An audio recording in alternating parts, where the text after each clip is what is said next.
All right, so a female cop, this lady right here to be exact, got caught seducing inmates. I don't know if it was one, a few, or how many it was, but it's wrong. Let's hop into it. This is Charlene O'Banion, a prison officer being accused of sleeping with an inmate. You felt me, I was like soaking through my clothes. After hearing rumors from other officers that had seen her and Jason Parker together, an investigation was opened up. Charlene thinks she flew under the radar and got away, but what she doesn't know is that the detectives have all the evidence they need, and they're about to expose and embarrass her in the most brutal way possible. You got a lot of that head game. Oh my God.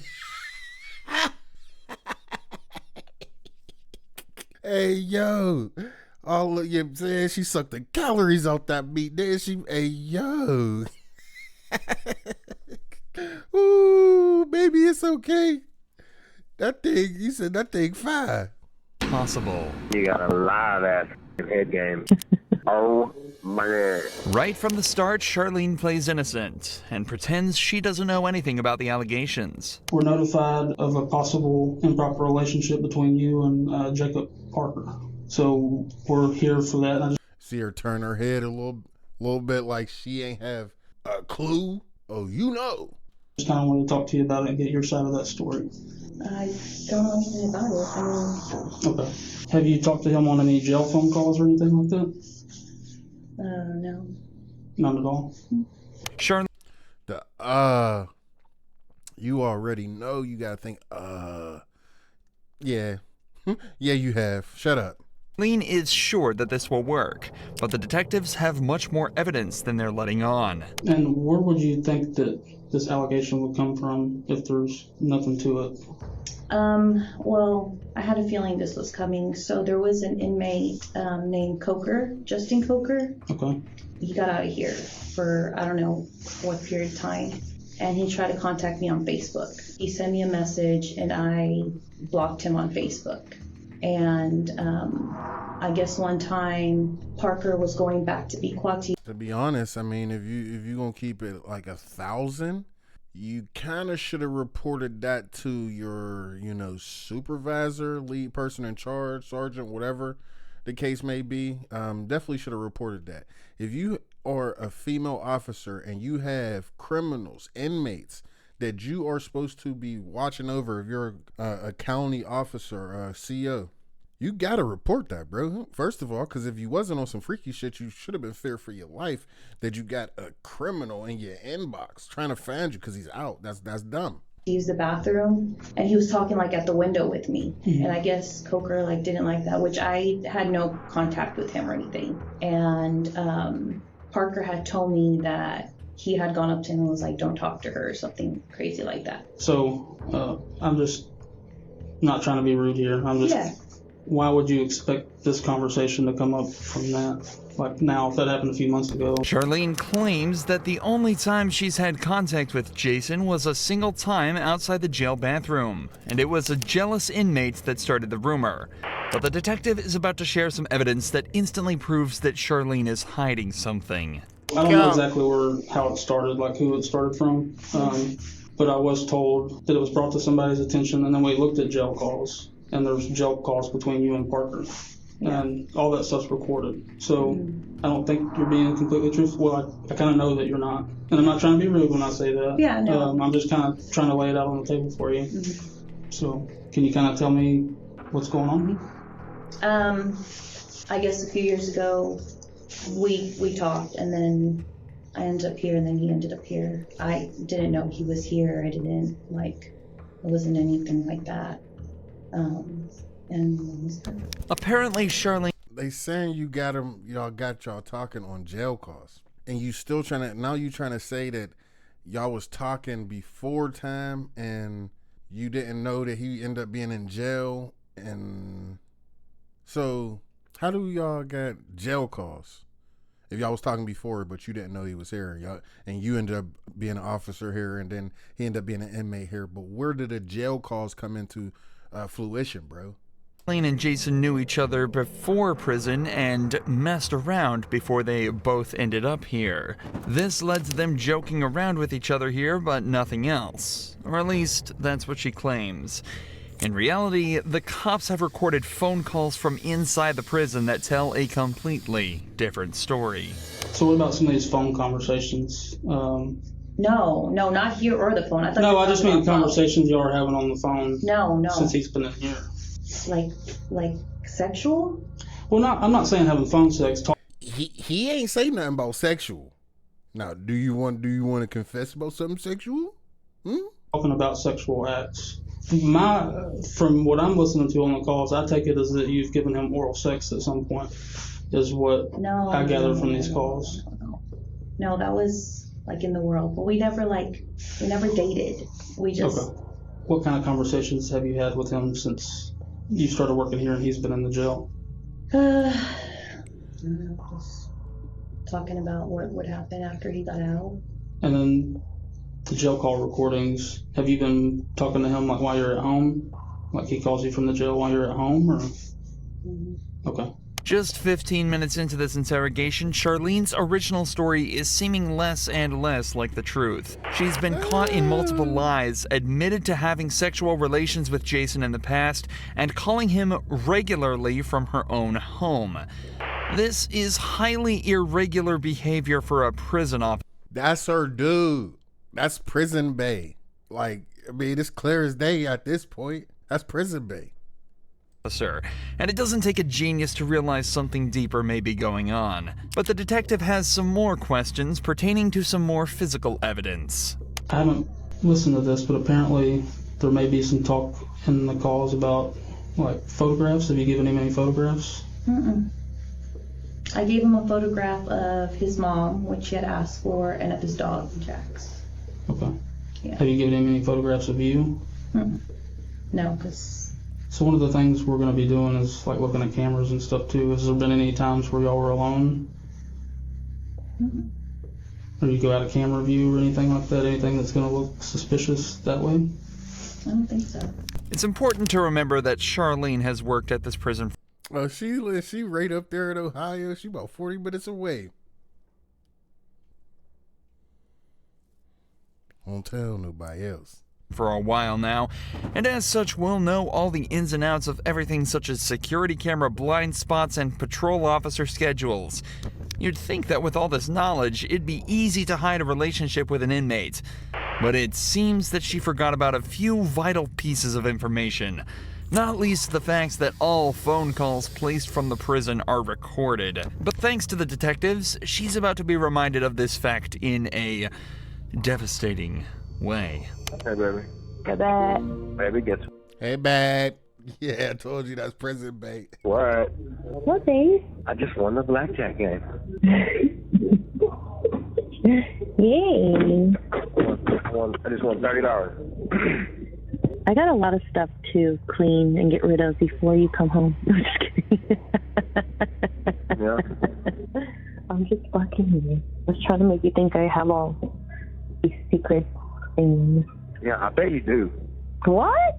What?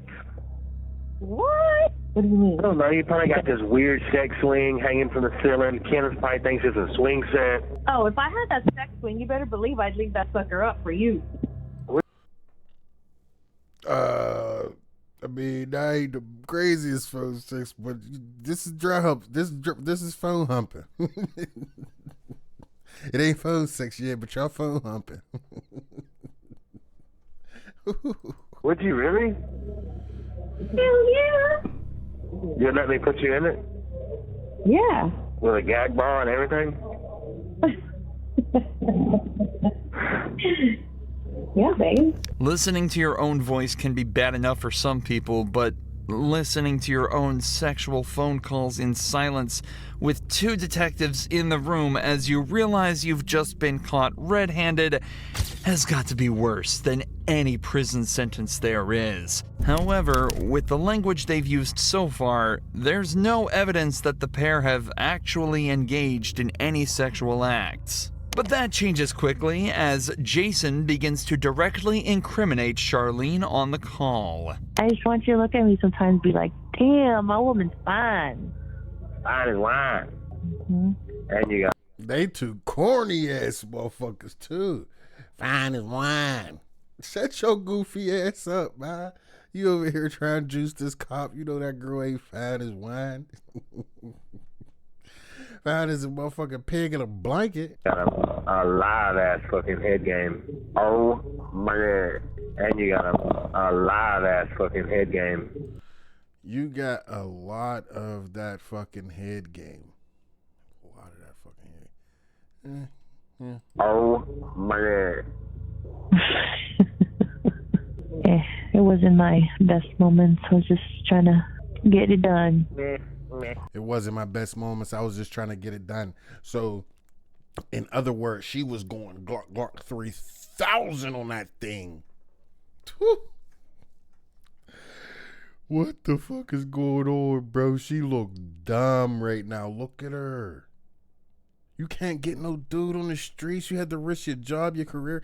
At the beginning of the call, it says, this call is monitored and subject for recording.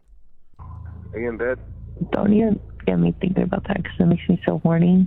Like, just going back and thinking about Yeah. that. It gets you horny? Oh, yeah. When you felt me, I was like soaking through my clothes. Get very horny very easy. I always want to have Not sex. good. Like, that's not even... Not good. I mean, it's not like I just, like, look at someone, I'm like, oh, my God, I'm so fucking horny.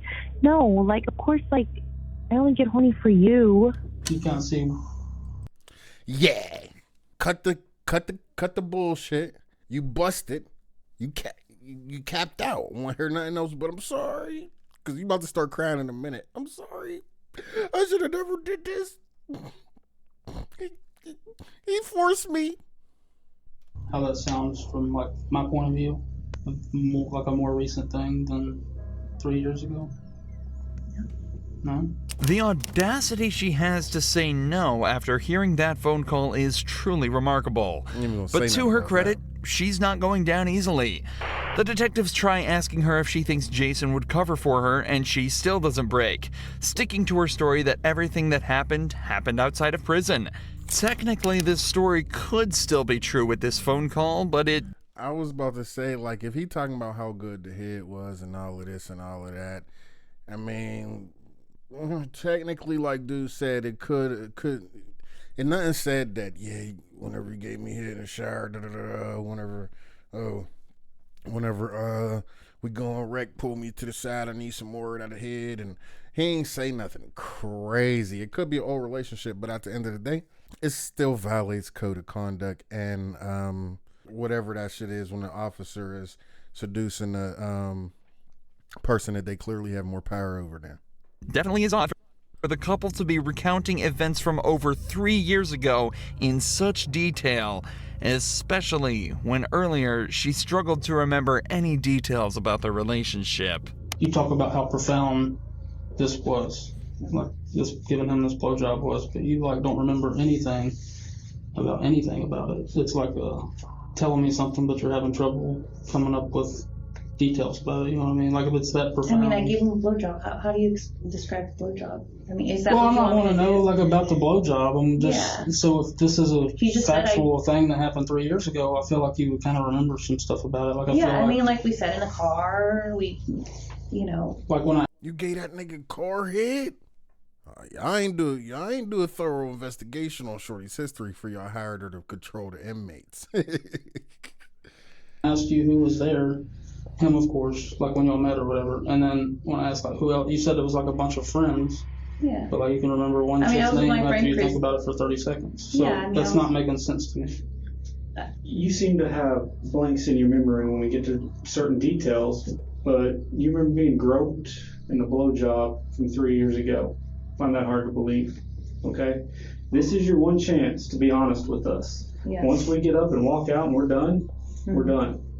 Have y'all had any inappropriate contact, whether it's groping, blowjobs, vaginal, anal sex, anything, hand jobs? Yes, I am being vulgar to get a point across. He had to break it down and really put down a list of everything. Like, have y'all had oral, anal, And hand job. Like, bro, he broke it all the way down. Foot job. And, bro, just because you can't say, you ain't say this, or no, we didn't have what you said.